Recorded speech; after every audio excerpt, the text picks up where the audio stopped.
हरभऱ्याचे सोले तर मी याला नेसून असं बारीक करून घेते. जिरं टाकते, तेलामध्ये जिरं टाकलेलं,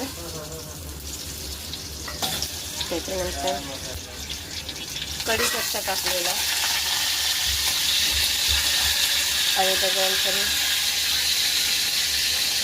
हे हरभऱ्याच्या याच्यामध्ये मी लसण, हिरवी मिरची आणि सोले वाटून घेते. हळद टाकलेली आहे आणि पाणी टाकते. याचं मी वाटण केलं आणि पाणी टाकले.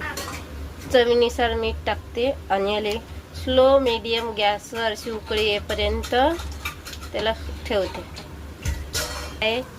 बेसन चिले, याच्यामध्ये थोडासा भात उरला होता, भात टाकलेला आहे, कांदा, बेसन, चटणी, मीठ. ही आपली सोल्याच्या हरभऱ्याची भाजी आहे. हरभरे सोले असते तर हरभऱ्याचे सोले त्याची भाजी आहे. तर मी त्याला वाटून घेटून असं केलेलं.